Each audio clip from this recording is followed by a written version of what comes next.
ዛሬ ተበልቶ መልሶ ለሚርብ ለሚጠፋ መብል አትስሩ፣ ለዘላለም ሕይወት እንጀራ ስሩ እንጂ ለሱ ስሩ እንጂ አላቸው። ይህን ሲላቸው አይሁድ ምን አሉ? የእግዚአብሔርን ሥራ እንድናገኝ ወይም እንድንሰራ ምን እናድርግ አሉት። ክርስቶስም መለሰላቸው፣ የእግዚአብሔር ሥራ በላከው ታምኑ ዘንድ ነው አለ። በእኔ ብታምኑ እሱ የእግዚአብሔር ሥራ ነው፣ ስለዚህ በእኔ እመኑ አላቸው። እመኑ ሲላቸው ምን አሉ? እንድናምንብህ ምን ምልክት ታሳየናለህ? አባቶቻችን ከሰማይ መና ወርዶላቸው በልተዋል እኮ አሉት። ባጭሩ ለእኛ መና ምን በልልህ? ብቻ ያቺ ቀን የምግብ ቀን ነች ለአይሁድ አይደለም፣ መብላት ነው የፈለጉት። መና አውርድልን፣ ከሰማይ መና አውርዶ እኮ መግቧቸዋል በሙሴ ዘመን አሉት። ምን አላቸው ክርስቶስ? ከሰማይ እንጀራ ያወረደላችሁ ሙሴ አይደለም አባቴ ነው፣ ከእግዚአብሔር ዘንድ ነው እንጀራ የሚወርደው። ስለዚህ ያ እንጀራም ደግሞ አሁን የሚወርድላችሁ እንጀራ የዘላለም ሕይወት የሚገኝበት እንጀራ ነው አላቸው። ከሰማይ የወረደ ከእግዚአብሔር ዘንድ የወረደ ሕይወት የሚገኝበትን እንጀራ ፈልጉ አላቸው። ይህን ሲላቸው ጌታ ሆይ ይህንን እንጀራ ለዘወትር ስጠን አሉት። ሲሉት ክርስቶስ መለሰ፣ የሕይወት እንጀራ እኔ ነኝ። በእኔ የሚያምን ለዘላለም አይራብም አይጠማም። ለዓለም የምሰጠው የሕይወት እንጀራ ሥጋዬ ነው አላቸው። የሰው ልጅን ወይም የራሱ ወልደ እጓለ እመሕያው ብሎ ነው ክርስቶስ ራሱን የሚጠራው። የሰው ልጅን ወይም የኔን ሥጋ ካልበላችሁ ደሜን ካልጠጣችሁ በራሳችሁ ሕይወት የላችሁም። ሥጋዬን የሚበላ ደሜን የሚጠጣ እኔ በእርሱ እኖራለሁ እርሱም በእኔ ይኖራል አላቸው። ይህን ጊዜ አይሁድ አጉረመረሙ። ምንድን ነው እያወራ ያለው? ይሄ ሰውዬ ሥጋውን እንድንበላ ሊሰጠን ነው? ቢሰጠን እዚህ ለተሰበሰብነው ሰዎች የእሱ ሥጋ ተቆርሶ ለስንት ሰው ይደርሳል? እንዴት ያለ ዘግናኝ ነገር ነው ብለው ተወያዩ። እነሱ ብቻ አይደሉም፣ 12ቱም ደቀ መዛሙርት ወደ ጌታ ቀረቡና ጌታ ሆይ ይሄን ትምህርት ማን ሊሰማው ይችላል? የሚያስጨንቅ ንግግር ነው እኮ እየተናገርክ ያለው አሉት። ክርስቶስ ግን ምን አላቸው? እኔም የምነግራችሁ ቃል መንፈስ ነው ሕይወትም ነው፣ ሥጋ ግን ምንም አይጠቅማችሁም። ሥጋዊ ነገር ባወራችሁ፣ ስለ ሥጋ ምግብ ስለ ሥጋ መጠጥ ብነግራችሁ ምንም አይጠቅማችሁም። የሚጠቅማችሁ የዘላለም ሕይወት ምግብ ስለሆነው ስለ ሥጋዬ ስለ ደሜ ነው አላቸው። ይህን ጊዜ ሕዝቡ አንዳንድ እያሉ እየተነሱ ጌታ ከሚያስተምርበት ቦታ ሄዱ። 12ቱ ደቀ መዛሙርት ብቻ ቀሩ። ብቻውን ቀረ መምህረ ቅዱሳን ኢየሱስ ክርስቶስ። 12ቱን ሐዋርያት ሲቀሩ ክርስቶስ መቼስ ውለታ ይዟቸው የቀሩ እንዳይመስል እናንተስ መሄድ ትፈልጋላችሁ አላቸው። መሄድ ከፈለጋችሁ ሂዱ፣ በግድ አይደለም በውድ ነው ማስከተላችሁ፣ ስለዚህ ሂዱ አላቸው። ይህን ጊዜ ከሐዋርያት መካከል ሁሌም ለጥያቄም ለመልስም ለእምነትም ለክደትም ፈጣን የሆነው ቅዱስ ጴጥሮስ ከጌታ አፍ ቀበል አለና ጌታ ሆይ ወደ ማን እንሄዳለን? ወደ ማን እንሄዳለን? አንተ የዘላለም ሕይወት ቃል አለ አለ። እስቲ አንዴ ልበለው፣ ጌታ ሆይ ወደ ማን እንሄዳለን አለ። አሁን ሐዋርያት እነ ቅዱስ ጴጥሮስ መሄጃ የላቸውም እንዴ? መሄዱበት ቦታ የላቸውም? አላቸው። ሌላው ሰው መሄጃ አለው። እነሱም እኮ ቤተሰብ አላቸው፣ ዘመድ ወዳጅ አላጡም። ግን አስቀድሞ ሁሉን ትተው ነው የተከተሉት። ጌታ ሆይ ሁሉን ትተን ተከተልን፣ እንኪያስ ምን እናገኝ ይሆን ብሏል ጴጥሮስ በሌላ ቦታ። ስለዚህ ሁሉን ትተው ስለተከተሉ ሌላ ዓለም፣ ሌላ ደስታ፣ ሌላ እረፍት ይገኛል ብለው አስቡ። መጠጊያቸውም፣ እረፍታቸውም፣ ሰላማቸውም፣ ሕይወታቸውም ማን ነው? ክርስቶስ ነው። ጌታ ሆይ ወደ ማን እንሄዳለን? አንተ የዘላለም ሕይወት ቃል አለ አሉት። ጌታ ሆይ ወደ ማን እንሄዳለን የሚለው ሰው ልቡን ለእግዚአብሔር አሳልፎ ሲሰጥ ነው። ብዙ ጊዜ ቤተክርስቲያን አካባቢ የሚያገለግል ሰው የሆነ ነገር ሲያበሳጨው እኔ እኮ መሄጃ አጥቼ እኮ አይደለም እዚህ የምመጣው፣ እኔ እኮ ልስራ ብል ስራ ቦታ የተከበርኩኝ ሰው ነኝ፣ እኔ እኮ ስንት ነገር ማድረግ የምችል ሰው ነኝ የሚለው ትቶ ስላልመጣ ነው። ሐዋርያት ግን ሁሉም ትተው ነው በፍጹም ልባቸውን የተከተሉት። ስለዚህ ቅዱስ ጴጥሮስ ጌታ ሆይ ወደ ማን እንሄዳለን? ምን መሄጃ አለን ካንተ ውጪ አለና አንተ የዘላለም ሕይወት ቃል አለ አለ። የምን ቃል አለ? ምንድን ነው የዘላለም ሕይወት ቃል ካላችሁ፣ ሥጋዬን የሚበላ ደሜን የሚጠጣ የዘላለም ሕይወት አለው የሚል ቃል ያለህ አንተ ብቻ ነህ። ሌላ ቦታ ልንሄድ እንችላለን። በምንሄድበት ቦታ ግን አንተ ጋር የምናገኘውን አናገኝ። ሌላ ቦታ ሄደን ሀብት ልናገኝ እንችላለን፣ ስልጣን ልናገኝ እንችላለን፣ ሹመት ልናገኝ እንችላለን፣ ክብር ልናገኝ እንችላለን። የዘላለም ሕይወት ግን ልናገኝ አንችልም። ሌላ ቦታ የሌለ አንተ ጋር ብቻ ያለ ነገር አለ። እሱም የዘላለም ሕይወት። ለምን መጣን? አሁን ለምን ቤተክርስቲያን እንማራለን? ሌላ ቦታ እኮ በጣም ያማሩ ትምህርት የሚገኝባቸው ብዙ ስልጠና ያለባቸው፣ እዚህ ንፋስ ላይ ከምንሰቃይ በተሻለ ወንበር፣ በተሻለ መስተንግዶ፣ በተሻለ ቀረጻ፣ በተሻለ አለባበስ፣ በምቾት የሚያስተናግዱን ብዙ ቦታዎች አሉ።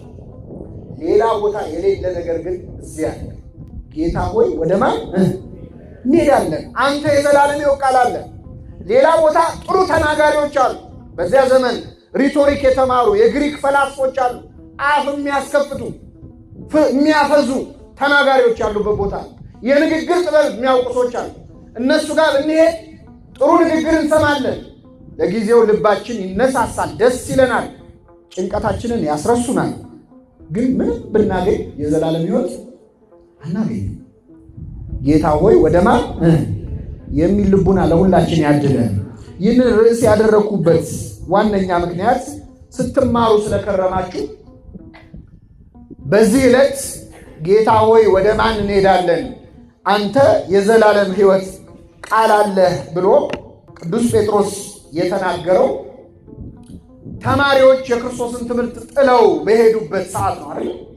አልተመቸንም ብለው ትምህርትህ አልተመቸንም ብለው በቤተክርስቲያን በርህቀትም ብትማሩ ወንበር ተዘርግቶላችሁ ቁጭ ብላችሁ ብትማሩ በየአውደ ምሕረቱ የሚሰጠውን ትምህርት ብንማርም በየትኛውም መንገድ ብንማርም ለሁላችን የሚሰሩ እግዚአብሔር ቢሆኑ ደስ የሚሰኝባቸው ባይሆኑ የሚያዝንባቸው በጣም ወሳኝ ነጥቦች አሉ። ከነዚህ መካከል የተወሰኑትን ለመማር ነው ይህንን ምዕራፍ የመረጥነው። እንደ ጴጥሮስ ጌታ ሆይ ወደ ማን እንሄዳለን? አንተ ጋር ያለው ቃል የዘላለም ሕይወት ቃል ነው ብሎ ለመረዳት እንዲችል አንድ ክርስቲያን ማድረግ የሌለበት ብዙ ነገር አለ። የመጀመሪያው አሁን ሲያደርጉ እንዳየናቸው ምን አይነት ተማሪዎች ነን ሲባል የመጀመሪያው ነገር ትምህርቱን የምንመርጥ ተማሪዎች መሆን የለብንም። ምን የምንመርጥ? ትምህርት የምንመርጥ ማለት መንፈሳዊ ትምህርትን ሰው ሁሉ ይማረዋል ደስ ብሎት፣ ግን ትምህርቱ እንደሚፈልገው ሲሆንና እንደሚፈልገው ሳይሆን የተማሪው አቀባበል አንድ አይነት አለ። በዚህ ላይ ሊማሩ የመጡት ሰዎች ቀኑን ሙሉ ጌታን ሲያሳድዱ የዋሉት ምን እናገኛለን ብለው አይሰማም። ምግብ ፈልገው ክርስቶስ መጨረሻ ላይ ካሁን በእናውርዶ አበላን፣ ትናንት ማታ በልተናል፣ ወይ ቁርስ ወይ ምሳ ዛሬ እሱ ጋር እንበላለን ብለው በጀልባ ሲያሳድዱት ውለው እንጀራ ይሰጠናል ብለው ሲያስቡ የሕይወት እንጀራ እኔ ነኝ፣ ይህ እንጀራ ምኔ ነው አለ። ሥጋዬን ብሉ ደሜን ጠጡ ብሏቸው አረፉ። ይህን ጊዜ ትምህርቱ አልተመቻቸውም። ትምህርቱ እንደሚፈልጉት አልሆነም። የሚፈልጉትን ነው እንጂ መማር የፈለጉት የሚያስፈልጋቸውን አይደለም። ክርስቶስ ያስተማረው የሚፈልጉትን ሳይሆን ምንም ይላቸው የሚያስፈልጋቸው የማን ሥጋና ደም? የክርስቶስ። የመጀመሪያው እንደ ተማሪ በጣም ብዙ ዋጋ እየከፈልን ያለ ነው። ቤተ ክርስቲያናችን የምታስተምረን ትምህርት እኛ መማር የምንፈልገው አይነት እንዲሆን እንፈልጋለን። ክርስቶስ ሊቀ ካህናት ነው። በአጠገቦቻችን ንስሐ አባቶቻችን አሉ። ልክ ጌታ ጋር የተማሩ ሰዎች ክርስቶስ ምግብ እንዲያበላቸው ብቻ እንደፈለጉት በጣም ብዙ ሰዎች ንስሐ አባት ይይዛሉ። ንስሐ አባታቸው ቤት መጥተው ጠበል እንዲረጩ ይፈልጋሉ። ማዕድ እንዲቆርሱ እንዲባርኩ ይፈልጋሉ። ሲታመሙ እንዲጠይቋቸው ይፈልጋሉ። ቁረቡ እንዲሏቸው ግን አይፈልጉም። የዛኔ ጨዋታው ምን ይላል? ያቆማል። አይ መጡና እዚህ ላይ አበላሹት ይላል። ሰው ስብከት ይሰማል፣ ደስ ብሎት ይሰማል፣ በፍቅር ይማራል። አቤት መምህር ገሌ፣ አቤት ዛሬ ያስተማሩት ትምህርት ብሎ ተደንቆ ይሰማል። መቼ ነው ትምህርቱ የሚያስጠላው?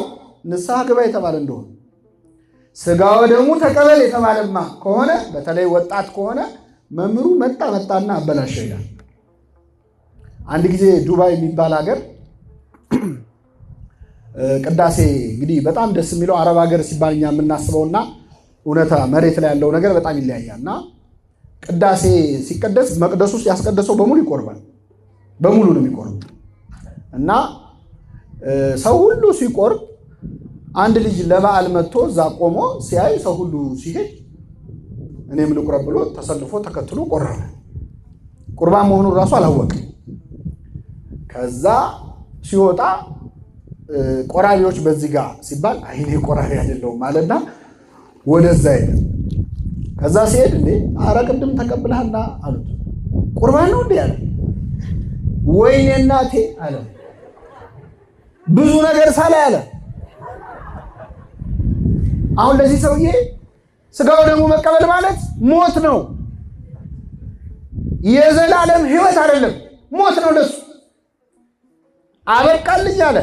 በስንት መከራ ተምሮ በስንት መከራ ተገስጾ እሱማ እኮ ስጋው ደግሞ ተቀብለሃል አሳድፈው ነው እንጂ ክርስትና ስትነሳ አስተቀብለ የለ ወይ አብሮ ነው ያለው ብለን በስንት መከራ ጽናና። ከዚህ ብዙም እንኳን እንሻልኛ። የርቀት ትምህርት ላይ ችግር የለብንም። የርቀት ይሁን እንጂ ቤተክርስቲያን በርቀት አይደል ብቻ ንስሐ ስጋው ደግሞ መቀበል ወደ መቅደሱ መቅረብ ያ ሲሆን ትምህርቱ አይስማማም። የእነዚህ ሰዎች እንግዲህ ችግር ይሄ ነበረ። ሐዋርያት ሁሉ ትምህርቱ እንዲስተካከል ሐሳብ አቀረቡ። ይገርማቸዋል። ጌታ ሆይ ይሄ የሚያስጨንቅ ንግግር ነው፣ ማን ሊሰማው ይችላል አሉ። ጥሩ ስትናገር ውለህ አሳና እንጀራ አበርክተህ አብልተህ ሰው ሁሉ ደስ ብሎ ሲከተል ውሎ መተህ ስጋዬን ብሉ ስትል ይሄ ያስጨንቃል። የቤተክርስቲያን ትምህርት ሁሌ ስለ ስጋ እንዲሆን የሚፈልግ ሰው፣ ሁሌ ስለ ምግብ፣ ሁሌ ስለ ችግር፣ ስለ ኑሮ ውድነት፣ ስለ ዓለም ላይ ስላለው ኪዮስ መበጥበጥ፣ ስለ እሱ ብቻ ተጽናንቶ ደስ ብሎት የፊል ጉድ ሙቪስ እንደሚባሉት አይደል በቃ ሰው ደስ ብሎት መሄድ ያምረዋል። ስለ ንስሐ ስለ መግባት ስጋው ደግሞ ስለ መቀበል ሲሆን ግን ደስ አይለው እና ይሄ በቤተክርስቲያን ታሪክ የሚገርማችሁ ብዙ ሰው ተፈትኖበታል። መናፍቃንም ተነስተዋል እኮ ስጋዬን ብሉ ደሜን ጠጡ የሚለውን ነገር መቀበል አቅቷቸው አይ ስጋዬ ያለው ስጋዬ ለማለት አይደለም መታሰቢያ አድርጉ እንዲሁ እንደ ስጋዬ ቁጠሩት አላለም ክርስቶስ። ስጋዬን የሚበላ ደሜን የሚጠጣ የዘላለም ሕይወት አለው፣ ያልበላ ያልጠጣ ሕይወት የለውም። ሐዋርያት ያስጨንቃል ሲሉትም አይ እኔ እኮ ማለት የፈለኩት ስጋዬ ሳይሆን እንዲህ ለማለት ነው አላለም። አልተረጎመውም። ትርጉም ያለው ይሆን ይተረጉመው ነበር። ለዓለም የምሰጠው እንጀራ ስጋዬ ነው አለ ክርስቶስ። አይስተባበልም። ማንም ሊጨንቀው ይችላል። ስጋዬን ብሉ ደሜን ጠጡ አለ። ሐሙስ ዕለትም ሐዋርያቱን ሰብስቦ እንካችሁ ብሉ ይህ ምኔ ነው። ከኔ ጋር ናችሁ? እንካችሁ ብሉ ይህ ምኔ ነው፣ ስጋዬ ነው። ትርጉም ያለው ቢሆን ይተረጉመው ነበር ክርስቶስ። ስጋዬ ያለው አማናዊ ስጋው ደሙ ነው። ሁላችንን ለስጋው ደሙ ያብቃል።